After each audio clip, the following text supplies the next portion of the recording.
Europa parecía haber aprendido la lección. Después de 4 años de trincheras y millones de muertos, el Tratado de Versalles prometía que nunca más volvería a repetirse aquella locura. Pero, ¿puede realmente firmarse la paz cuando lo que queda es odio? En Alemania, las fábricas estaban paradas, la inflación devoraba los ahorros y los soldados regresaban con la sensación de haber sido traicionados. El mundo entero hablaba de reconstrucción, pero allí solo se respiraba la humillación. Entre las ruinas de Weimar y los discursos sobre democracia, empezó a gestarse algo más profundo, un deseo de revancha. Y en medio de ese resentimiento colectivo, un hombre, o mejor dicho, varios grupos de hombres, aprovechaban para convertir la rabia en religión y a Hitler en su profeta. Noches de Historia presenta Polonia, 1939. Camino al abismo. Episodio 2. Hitler, Versalles y el Lebensraum.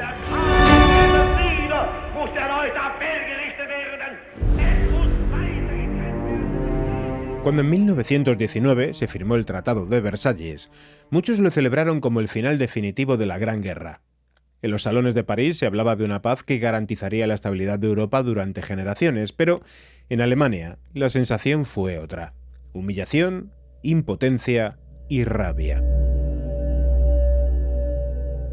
El tratado reducía el ejército alemán a 100.000 hombres, prohibía tanques, artillería pesada y aviación, y obligaba a entregar gran parte de su flota naval. Alsacia y Lorena volvían a Francia, y el Sarre quedaba bajo control de la Sociedad de Naciones, y colonias de ultramar pasaban a manos de británicos y franceses. Como si fuera poco, la llamada cláusula de culpabilidad de guerra señalaba directamente a Alemania como única responsable del conflicto, imponiéndole reparaciones descomunales. En la vida cotidiana, esto se tradujo en otra cosa: fábricas cerradas, veteranos sin empleo, campesinos que veían aumentar los impuestos y familias que observaban cómo su moneda perdía valor cada día. La República de Weimar nació marcada por esa herida, tratando de ser democrática en un país que asociaba democracia con derrota. El economista John Maynard Keynes, que participó en la Conferencia de Paz, advirtió muy pronto de lo que se avecinaba. En las consecuencias económicas de la paz, escribió que aquellas condiciones no eran una garantía de estabilidad, sino una paz cartaginesa, que destruiría la economía alemana y con ella el equilibrio europeo. Y Keynes no se equivocó. En esos años de crisis se fue gestando lo que William Shirer, periodista estadounidense destinado en Berlín, describiría como una obsesión colectiva con Versalles. Para millones de alemanes, el tratado no era solo un documento político, era la explicación de todas sus desgracias. Cada vez que alguien perdía su trabajo, cada vez que los precios subían, cada vez que un veterano era ignorado, la respuesta era la misma: Versalles. Y fue ahí donde Hitler encontró el terreno perfecto. Como recuerda Ian Kershaw, el líder nazi convirtió el resentimiento en su principal herramienta política. No hablaba de economía con cifras, sino de orgullo perdido y de traición nacional. Su mensaje era simple: Alemania había sido apuñalada por la espalda, y él era un hombre destinado a devolverle su grandeza. Richard J. Evans subraya otro matiz importante: no se trataba solo de la humillación externa, sino también del miedo interno. La joven República de Weimar tenía que enfrentarse a huelgas, levantamientos comunistas y violencia callejera. Y en ese contexto, el mito de Versalles funcionaba como un pegamento que unía a muchos alemanes en un mismo odio, y el nazismo supo canalizarlo mejor que nadie.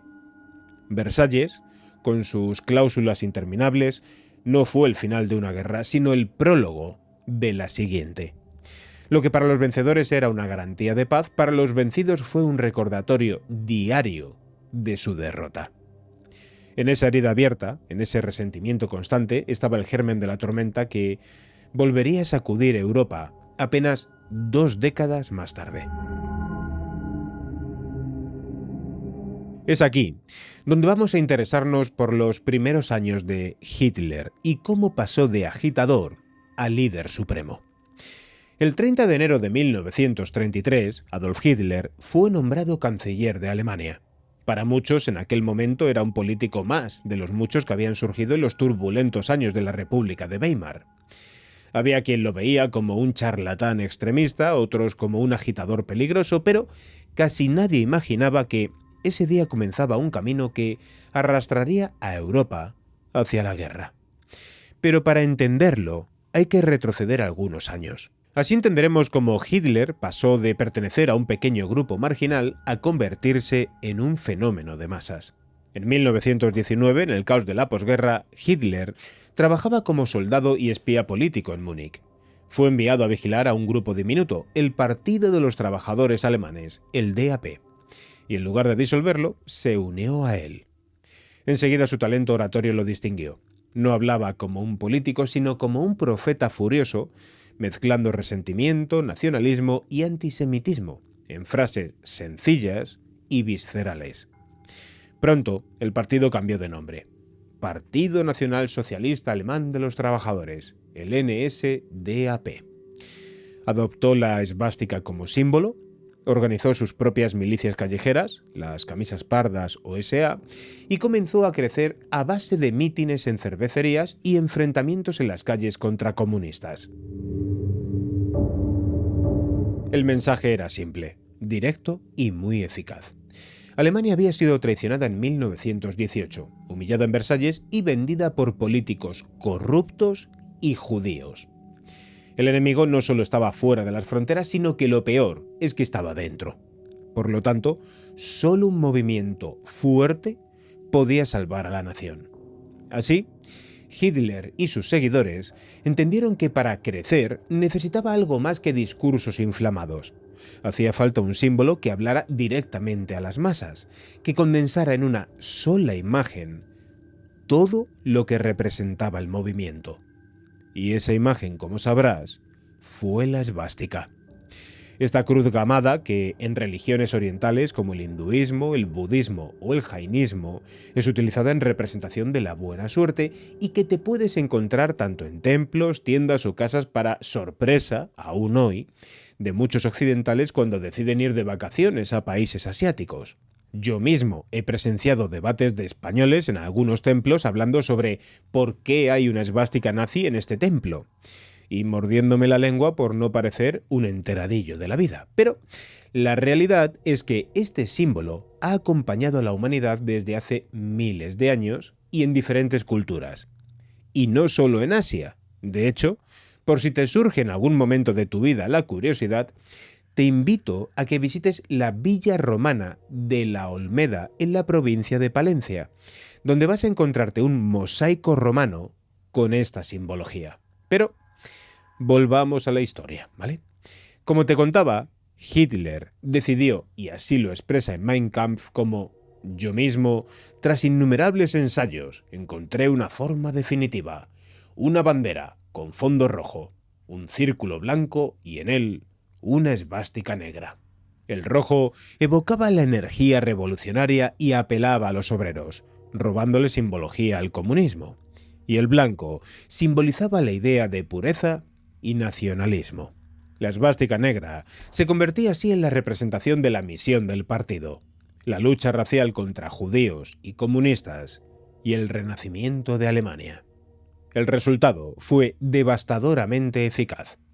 En los mítines nazis, miles de banderas ondeando en sincronía transformaban cada reunión en un ritual colectivo. El símbolo era tan potente que pronto dejó de pertenecer al partido. Pasó a representar la nación que Hitler quería construir. En 1935, cuando el nazismo ya estaba en el poder, la bandera con la esvástica fue proclamada símbolo oficial del Reich. Lo que había nacido como emblema en un pequeño grupo de agitadores en las cervecerías de Múnich se convirtió en el icono de un imperio destinado a llevar a Europa a su destrucción. Así, con la elección de esta bandera durante la segunda mitad de los años 20, el partido nazi seguía siendo un movimiento minoritario. En las elecciones de 1928 apenas lograron un 2,6% de los votos y Hitler era visto por muchos como un extremista que solo era escuchado en las tabernas. Pero la historia le brindó una oportunidad inesperada. el crack de 1929. La Gran Depresión golpeó con fuerza a Alemania. Millones de desempleados, quiebras, miseria y un miedo creciente al comunismo hicieron que las masas desesperadas buscaran soluciones radicales. Y allí estaba Hitler, con un discurso preparado. Culpaba a Versalles, a los judíos, a los comunistas y prometía orden, trabajo y grandeza.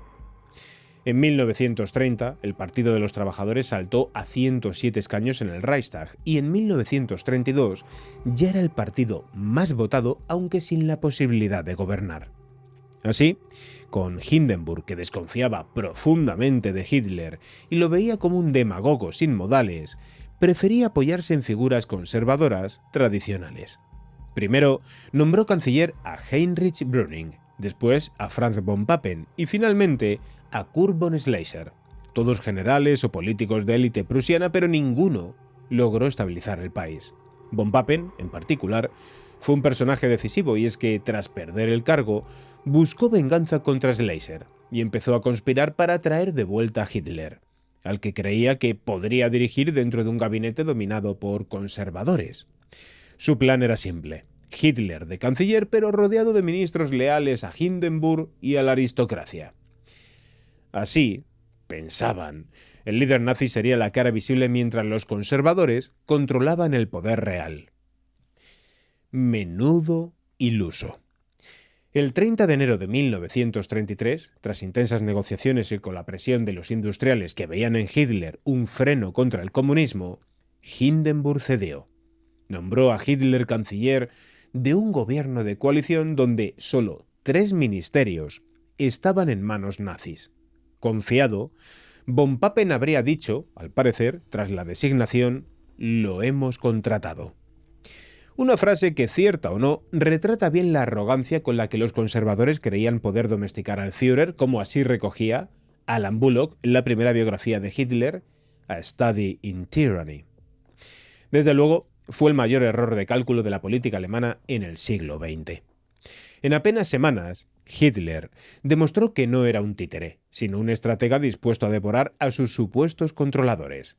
El incendio del Reichstag en febrero y la ley habilitante en marzo le dieron el poder dictatorial que necesitaba. La ironía es cruel. Hindenburg, el héroe de la Gran Guerra, el hombre que despreciaba a Hitler, fue quien le colocó en la Cancillería. Y von Papen, que soñaba con manejarlo desde la sombra, se convirtió en un figurante irrelevante en el régimen que ayudó a crear.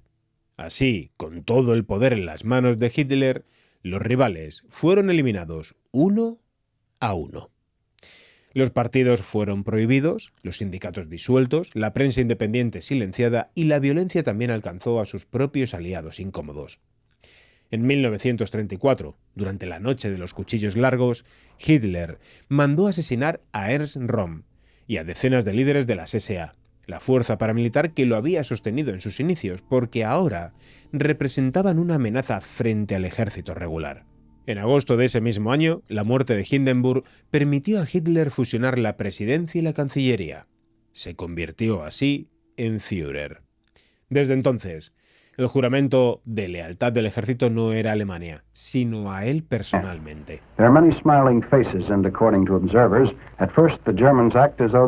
Consolidado en el poder, Hitler se lanzó a cumplir su promesa central: destruir el Tratado de Versalles. Primero en silencio y después con bastante estruendo. En marzo de 1935 anunció públicamente lo que ya era un secreto a voces: el Reich volvía a tener un ejército de verdad. Ese mismo día proclamó la reintroducción del servicio militar obligatorio y, sin pudor, declaró ante el Reichstag: «Ninguna nación puede permanecer indefensa en un mundo armado. Alemania no busca la guerra, sino únicamente el derecho a defenderse como cualquier otro pueblo». Esto es un discurso de Hitler del 16 de marzo de 1935 recogido en Scherer, The Rise and Fall of the Third Reich. Era una mentira eficaz. En apenas 3 años, el ejército había pasado de los 100.000 hombres permitidos por Versalles a más de 300.000. La Luftwaffe ya estaba en el aire y las divisiones Panzer se entrenaban sin disimulo. La producción aeronáutica, que en 1933 era casi inexistente, superaba, atención, los 2.500 aparatos en 1936. La reacción internacional fue tibia. En Londres, Anthony Eden, ministro de Exteriores, reconocía que no puede ignorarse que el pueblo alemán siente que el tratado le ha impuesto condiciones injustas. Esto lo dijo en un debate parlamentario en 1935. Y Neville Chamberlain fue aún más lejos. Aseguró que Alemania reclamaba solo lo que cualquier nación soberana puede reclamar. Palabras. Nada más que palabras. Ni Londres ni París estaban dispuestos a arriesgarse a un conflicto por el cumplimiento estricto de Versalles. El 7 de marzo de 1936, Hitler dio el paso más arriesgado hasta ese momento. Ordenó la entrada de tropas alemanas en Renania, la franja desmilitarizada que garantizaba la seguridad francesa. Envió apenas 22.000 soldados. Sus generales estaban aterrados.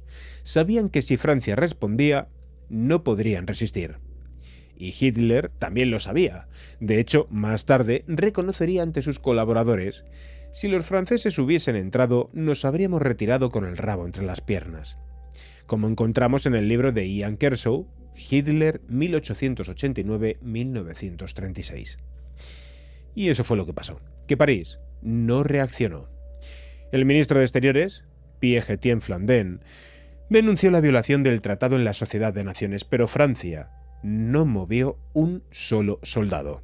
La Sociedad de Naciones aprobó una resolución de condena, sin sanciones ni represalias. Así que la jugada salió perfecta. En Colonia y Düsseldorf, la población salió a recibir a los soldados entre vítores y flores. Para muchos alemanes no era una provocación, sino un acto de justicia.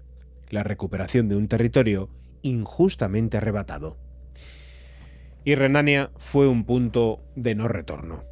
Hitler comprendió que las democracias occidentales no tenían voluntad de detenerlo.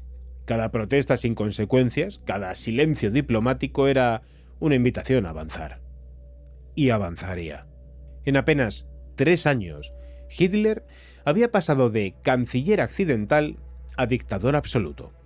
Había destruido el sistema político de Weimar, purgado a sus rivales, reconstruido el ejército y humillado a las potencias que lo habían derrotado en 1918. Hitler había descubierto un secreto fatal.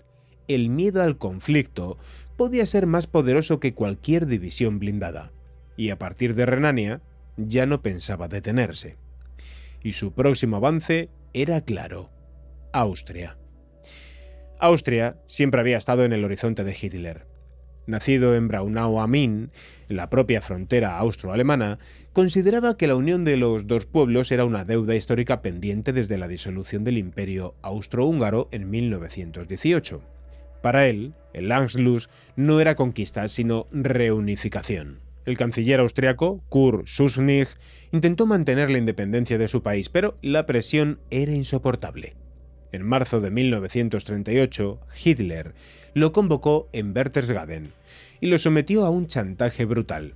O permitía la entrada de nazis en su gobierno, o Alemania invadiría.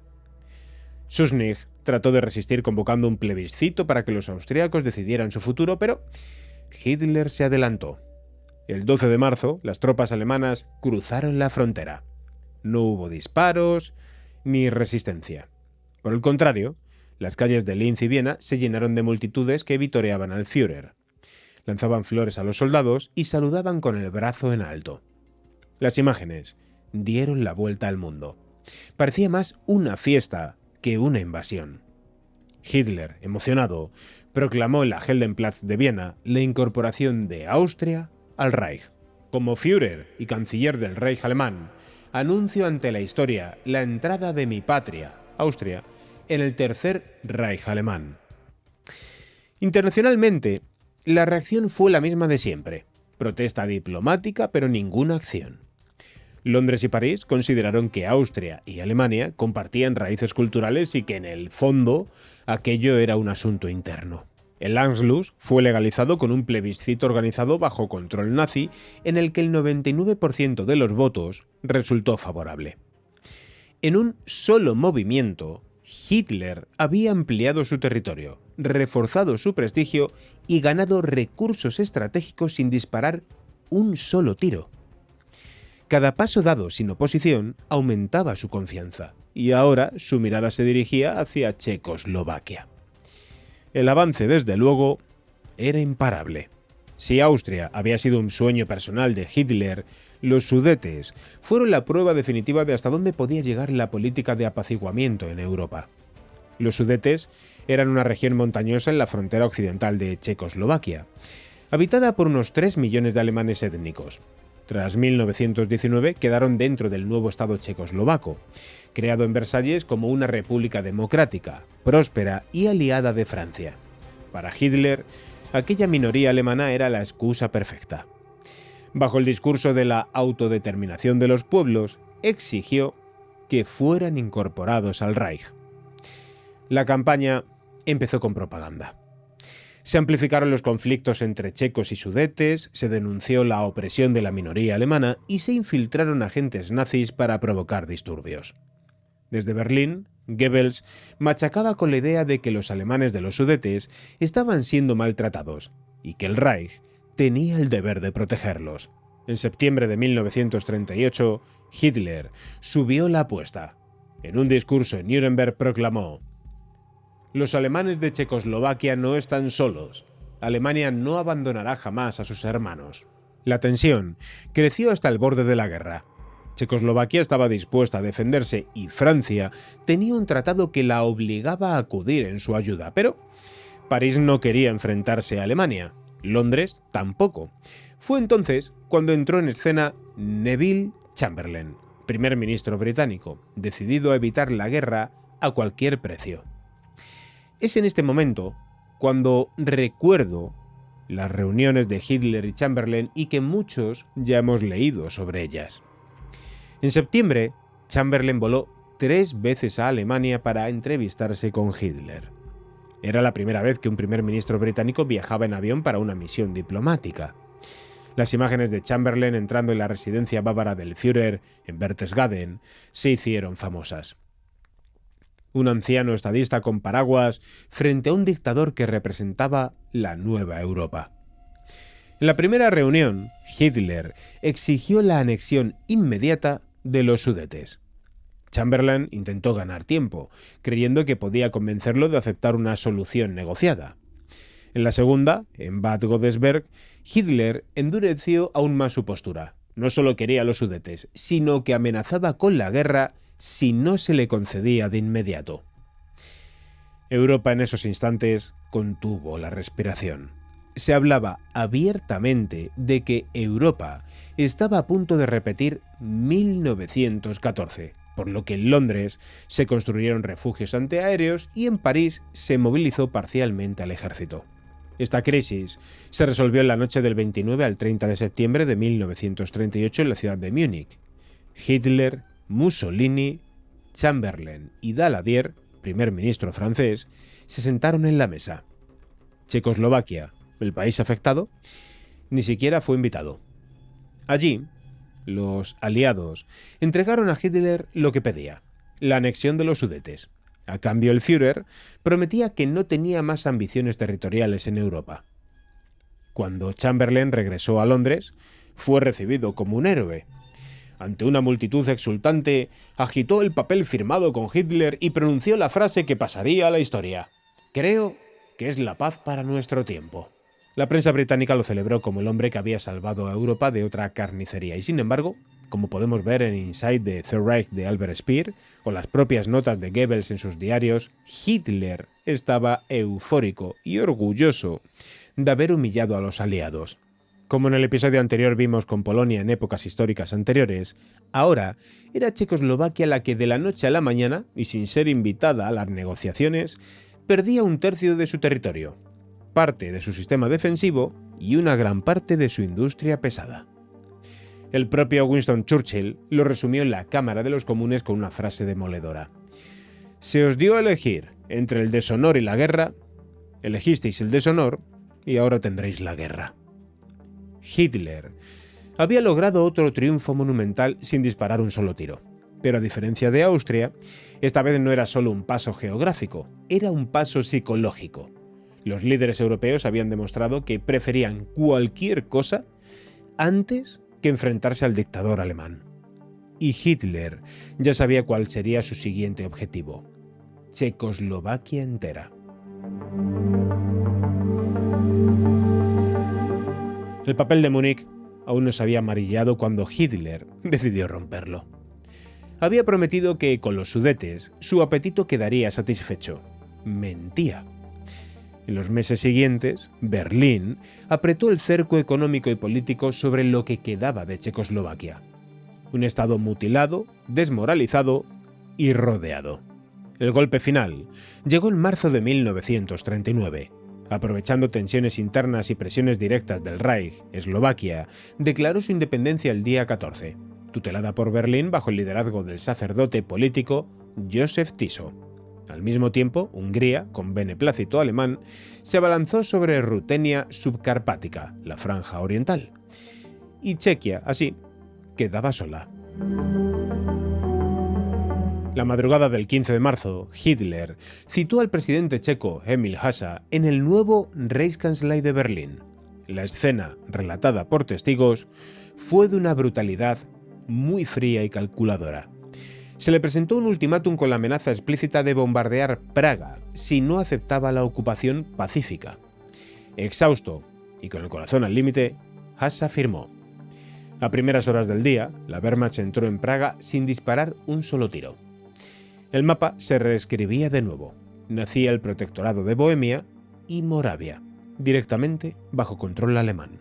Con ese paso, Hitler desenmascaró su estrategia.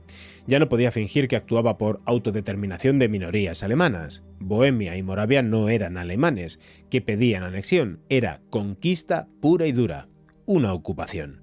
Como subrayaría después Richard J. Evans, Múnich no había sido la paz, sino el permiso.